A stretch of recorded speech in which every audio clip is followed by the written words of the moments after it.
اعوذ بالله من الشیطان الرجیم بسم الله الرحمن الرحیم. قدرمنو پښتنو څنګه چې تاسو ته معلومه ده چې ډېرې شپې مخکې د پښتون ژغورنې غورځنګ د مرکز په مشاورت د جنوبي پښتونخوا د لې عالیاتي ذمهوارانو دا فیصله کړې وه چې په چمن کې به د روانې بدامنۍ خصوصا پر دروازه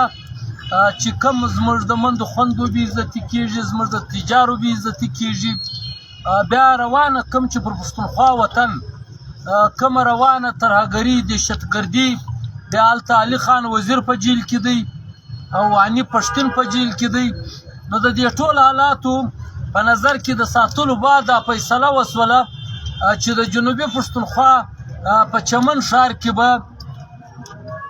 9 دسمبر یعنی د جمعې په ورځ یو غټه احتجاجي جلسه کیږي. په دا جلسه کې به زموږ د تحریک رهبر ګران منظور خان پښتون ورسره د پښتون ژغورنې غورځنګ د مرکزي کمیټې غړي، د نورو سیمو د صوبه پښتونخوا او د سیند او جنوبي پښتونخوا خو به ټوله دا به د جلوس په انداز، په یو غټ جلوس په انداز د جنوبي پښتونخوا ته مشر راولي او بیا به چمن ته رارسیږي. نو نن بلکې نن نه پروند د پښتون ژغورنې غورځنګ د جنوبي پښتونخوا ذمهواره ملګري، خصوصا زموږ د دې جنوبي پښتونخوا عالیاتي مشر نور باچا ورسره نور ذمهواره د صوبې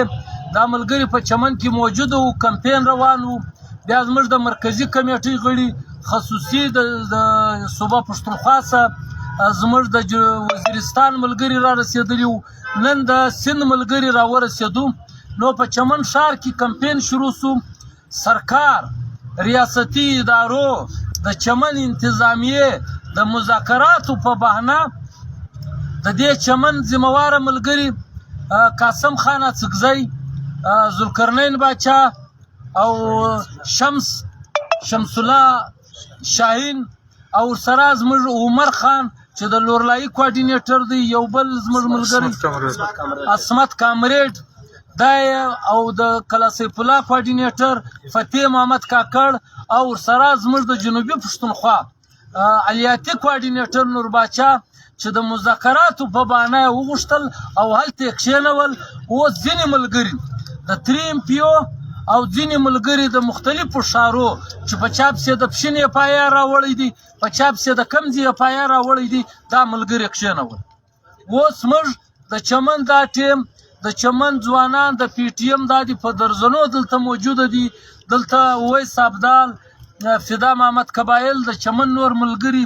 زموږ د مرکزي کمیټې غړي زینت الله افغان او زموږ د سند ملګري سرور خان کاکړ، محمد الله، دا نور ټول ملګري موجوده دي. زموږ د لایو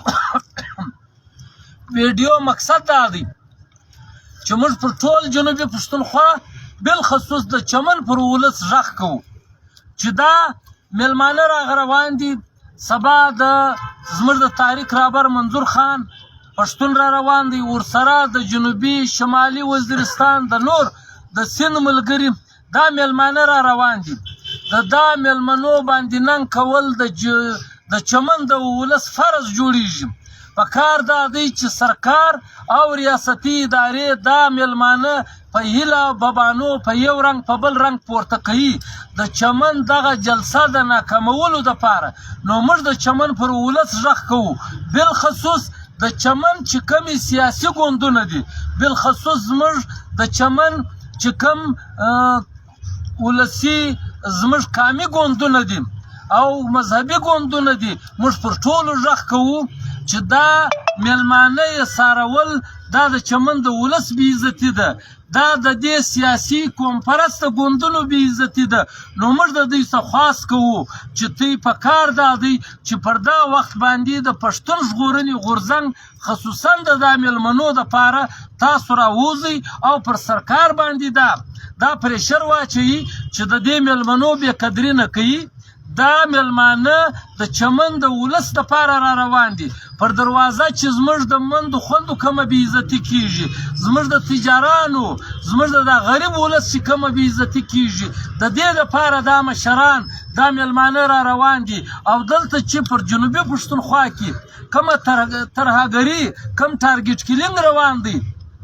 د دې په خاطر دا مشران دا میلمانه د یوې صوبې د بلې صوبې راغلي دي. نو موږ د چمن ولسه خواست کوو، بالخصوص د دا سیاسي ګوندو خواست کوو، په کار دی چې دوی د پی ټي ایم یعنی د پښتون ژغورنې غورځنګ سره وژه په وژه ودرېږي او د سرکار دا بدماشي، د ریاستي ادارو دا بدماشي په کار دی چې د دې مخته ودرېږو او دا د بل سبا جلسه ډېره پرامنه او په انتهایي په اتحاد او په اتفاق. موږ نن ټول سیاسي پارټیانو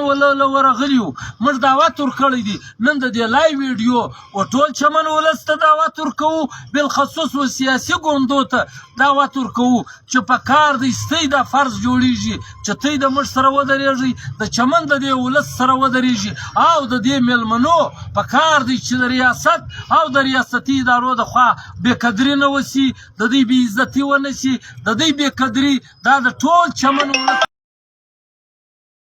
د چمن عبدالله خان پر غیرتي ولس غږ کوو چې د خپل غورځنګ سره او د خپلو میلمنو سره وژه په وژه ودرېږئ، کمپین وکئ، د ریاستي ادارو دا کم ناجایزه ناروا عمل چې روان دی په کار دی چې دا ورناکامه کړو. موږ د چمن په دفتر کې ناست یو، کمپین به سبا هم دغه په جوش و خروش سبا نور میلمانه را رسیږي، د جنوبي پښتونخوا د کوټ ښار د غورځنګ ملګري را رسیږي. موږ د چمن پر ولس غږ کوو چې تاسو هم په کار دی چې د غورځنګ د دې ملګرو سره وژه په وژه ودرېږئ او د دې جلسې د کامیابېدو دپاره خپلې هلې ځلې وکړو. او یوه خبره ریاست ته کوو، د چمن و انتظامیه ته کوو، که ته میلمانه بې قدره کوې، که ته میلمانه بې عزته کوې، یا زموږ د تحریک رهبر که دې هر ځای ودراوئ، موږ دا و تا ته چیلنج درکوو چې هر ځای بیا به د پی ټي ایم جلسه وي، په کوټه کې هم به هم بیا بل سبا د پی ټي ایم جلسه وي، پر مین عبدالله خان به هم جلسه وي، په پښین به هم جلسه وي، پر مین شاراو باندې به هم جلسې وي. نو لہذا موږ عیني طور موږ دا حق لرو چې موږ هم د ترهګرۍ او د دې خپلو دا د چمن د دروازې د تجارانو د دې غریب ولس لپاره چې موږ کوم احتجاج کوو دا زموږ عیني قانوني حق دی. نو موږ ریاست ته خبرداری ورکوو چې په کار دی په دې کې خنډ نسي جوړ، بیا که هره بده پیښ سوه د دې ټوله ذمهواري به دا د چمن انتظامیه او د دې ریاستي ادارو وي. نو په آخر کې یوه بیا د ټول جنوبي پښتونخوا ولس ته بالخصوص د چمن و غیرتي ولس ته خواست کوو چې په کار دی راووځئ، د غورځنګ د دې ملګرو سره وژه په وژه ودرېږئ او د دا میلمنو په قدر عزت دا ستۍ فرض جوړیږي. په کار دی چې سبا د موږ سره په کمپین کې انتهایي په جوش و خروش حصه واخلي، د مالیاتو مرسته را سره وکړي، د کمپین مرسته را سره وکړي او بل سبا د ګران منظور خان د استقبال وکړو چې ټول پنجاب او ریاستي ادارې په تماشې ستړي سي. ډېره مننه، کور ودان.